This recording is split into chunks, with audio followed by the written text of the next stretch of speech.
Hi, this is Konkona. This is Neeraj Kabi. And you're watching Bollywood Hungama.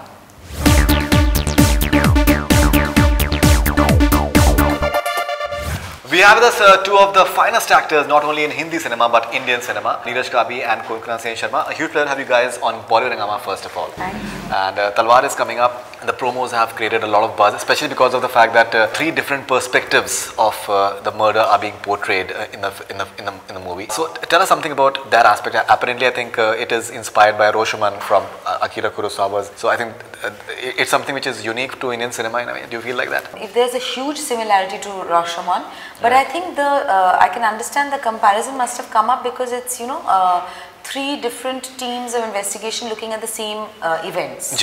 And the three angles or the different angles of that particular investigation, because we're looking at the same events but drawing different conclusions depending on the evidence, etc. So I guess in that sense they're probably calling it similar to Rashomon. Otherwise it's not that inspired by it.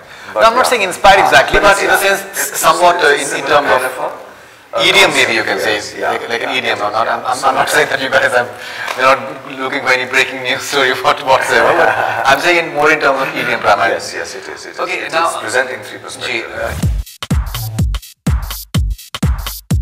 You've just had Byomkesh Bakshi, where you played this, I think, wonderfully diverse character, because it's difficult to just find out that how someone who can be so nice can turn so villainous by the end of it. And same with Talvar, it's very difficult to just define as to. I think both your characters, if they are more grey or white, it's a very complex character. Something. Do you enjoy playing such characters with a lot of layers within them? So there are two parts of this question. One is, yes, I enjoy playing characters with multi-layers. Right. I really enjoy.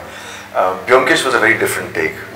This is actually one character which is being presented in it's a very thin line difference. It is not even a stark difference that comes through in the portrayal of this character. So one part is, yes, if I enjoy, I do. But over here, it was not so much of enjoying the performance, because this is a human tragedy that has happened in real life. And when you're playing that, you're very cautious, you're very responsible. I mean, at least when I was doing this, it came into those zones. And it's a tragic story, so mostly throughout the film, I was also gripped by this tragedy because I was reading so much about it. And I was almost living with those documents, whatever I had to do my research with. So when you're living with this continuously, you are almost living with the true life people who are there, who are suffering this today. So that becomes very, very tragic. So when you're doing this, you are not thinking of really whether you're trying to enjoy the role, but you're more thinking of what is the responsibility I take now, how careful should I be now, how should I present this now. That was what was very, I wouldn't even say intriguing, but that was my line of work at that point of time. It was very delicate. Right. Body of work that you have, Mr. and Mrs. Ayer, so many of the movies, Omkara for example, and so many of them others as well. The entire, I think the complexity, with the ease and the effortlessness with which you portray, I think it's simply beautiful somewhere. Do you enjoy the process? Because, many a times we have this different schools of filmmaking, that some are like method actors, and some say that they're very effortless, that they're doing nothing before, they don't do preparations. Once they come before the camera, they're like, just wow somewhere. So what is your modus operandi? Like you like researching, you like getting into the skin of a character, anything of that sort? I like to do as little work as possible. Yeah. No, I'm joking. It depends from film to film. I'm fairly flexible like that. I can adapt myself to what the director seems to want, in the sense that there have been some directors like my mother who are very particular about the kind of prep they do, and they have astonishing results, and I've seen that, working.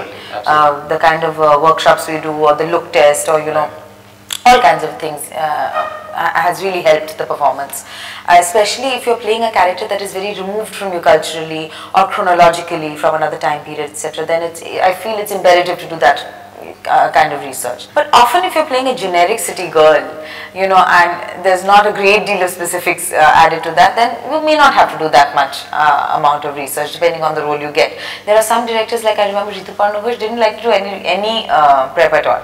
He's like, no, we'll just do it on set, we'll see what happens on set, and that also worked beautifully sometimes. So it's nice to have that kind of flexibility to work differently with different people.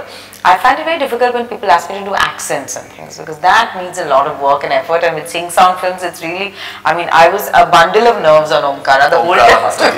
All out. Yeah, but Mr. Mizar, the preparation was so long, and by the time we got on set, people just said it was a party, because everybody knew what they were doing. Yeah. We had really prepped that really well, so well, because you know, in a small budget film particularly, you have to have your prep in order so that, you know, there are not too many, there's not much time to waste. Exactly. But on in set. this, especially in Talvar, just to add to what she's saying, it was very interesting because see, when we were both performing, our methodologies of work were very, very different.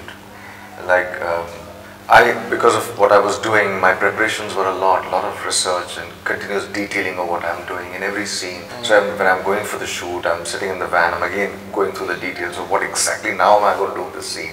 I've got my notes over there, I've got bundles of research documents, everything I was carrying. And before that I would just go to the laptop and again go through all the video documents just before the shot. So I would do that. And here I was working with another actor who was so intuitive, absolutely relying totally on her instincts to work on. Like she said, there are various preparations she does for various films. In this one, she was very intuitive, very instinctive. And it was interesting to now meet because so many things happen. That's what a true jugalbandi is all about. You know? Absolutely. It's so beautiful that that all these methodologies work.